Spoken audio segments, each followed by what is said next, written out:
We need to know, do we hire this person? Yes or no? What we usually recommend is that we have this on a scale of 4 options. The range that we use is strong no, no, yes, and strong yes. We don't have a maybe. We don't have anyone sitting in the middle on the fence. Like, you have to choose yes or no. Initiating becoming a hiring machine sequence in 3, 2, 1. Hey everyone, it's Sam Keenly, and welcome back to Becoming a Hiring Machine. This is the show dedicated to fixing recruitment by going beyond saying what needs to change and instead teaches you how to make that change. Today, we've got a great Tactical Tuesday episode ahead of us, but before we get into that, I just want to tell you a little bit about the show.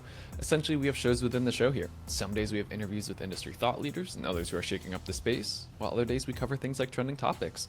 Stop by every Tuesday, like today, for a Tactical Tuesday episode where we go deep on how to do something that's going to help you drive better results in your day-to-day. Some days we open up for Q&A, and other days you get a mic drop episode from Matt where he shares something that he's been thinking about within the recruitment space and wants you to know. Now, as a reminder, if you like the content that we share here on the show, make sure that you subscribe for more. All right, today's Tactical Tuesday, we're going to talk scorecards. What are they? How should I be using them? And then we're going to get tactical with a few examples going through how you might set them up for different roles, different seniorities, things like that. So pull out your pen and paper for this one. Let's jump on in. All right, so scorecards, first question. What are they? Scorecards are a structured evaluation tool, and they're used by hiring teams, recruiters, any individuals to really assess candidates during the interview process.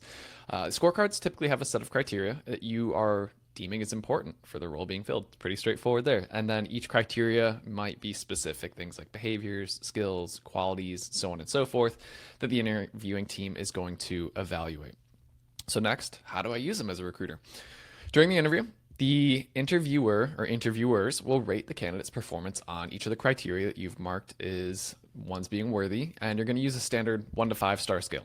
The scores are tallied up, and then you're going to provide an overall assessment of the candidate's suitability for the role. So in addition to hiring teams utilizing scorecards for interview feedback, you can also use them as an evaluation tool during the intake process or others that are going to help the overall hiring managers or the internal team. All right. So now I've gone through the boring part, the easy part. Let's get tactical with it. Let's get specific. So the first part is, we were talking about building scorecards, and then how do you really begin to understand like what criteria do you want to use? To me, this goes back to a well-written job description. You should already have these different skills, criteria, anything within here listed. So what you're going to want to do is pick the 5 to 10 most important skills and traits for an individual to be successful in this role. So let's go down a level with this. I'm going to go through 2 different examples here. The first is going to be more of like a manager leadership type position, and then the second will be more of a traditional individual contributor position. So for the first one, let's use like a VP of finance, CFO, something like that role. So they're a manager of people. They're also in a high level leadership position for the company.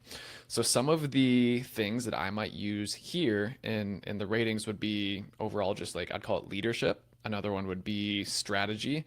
You might want one that's industry or domain experience specific. So, if you're in construction, if you're in healthcare, if you're whatever it is, layering that in if it's important. Team building and recruitment.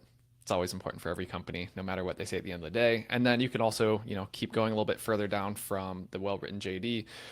Financial planning and analysis acumen, mergers and acquisitions acumen, tax provisioning acumen. You can get really tactical here depending on what's most important for the company, the role, and what you need out of that person.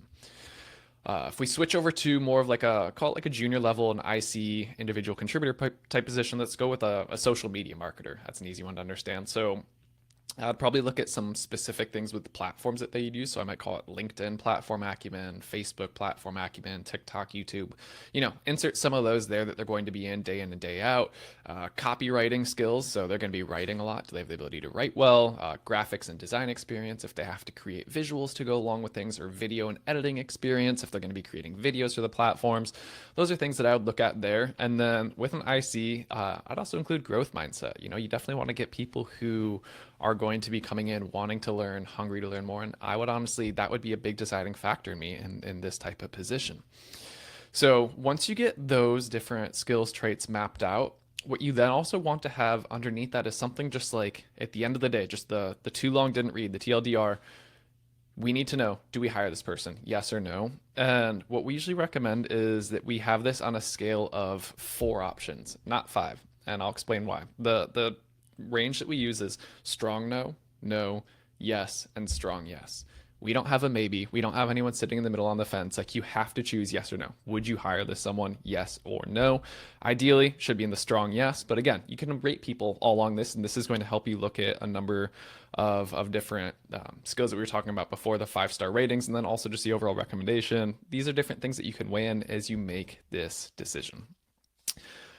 Bias. Bias is always a big part of interviews. How do we get people to not incorporate so much of it in making these decisions? So when you're part of a hiring committee, one of the things that we do recommend is, if you have, say, 3 people on the interview panel for this individual, you don't want to know what the other people are ranking for them beforehand, because that might influence what you go and put for those people's skills. So what we always recommend is make sure that no matter what tool, platform, whatever it is that you're using, you hide that feedback from the other interviewers until you submit yours. This is going to help remove any bias from showing up in that. So what your colleagues or whoever else is part of the interview panel, it's not influencing how you are going to submit that.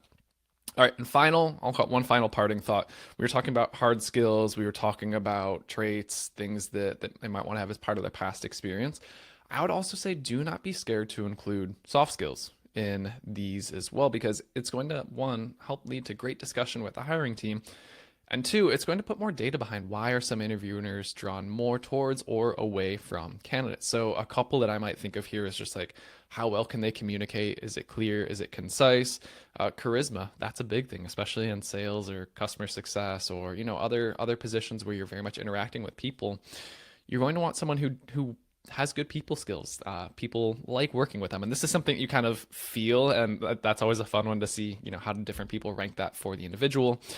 Confidence, so it's in the same kind of realm there. Attention to detail, so are you noticing typos if they're presenting something? Are they asking good questions, follow-on? So there's a little things that you can incorporate there.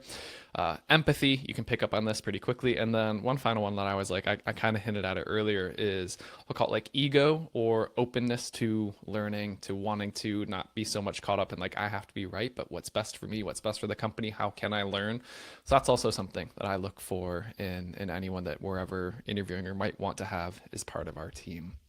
So scorecards, that's a quick and dirty Tactical Tuesday on it. Hope that you enjoyed this one. We have it on our platform, Loxo. We've got a great scorecard feature that we recently revamped, but again, most platforms have this, so just make sure that you're getting the most out of it.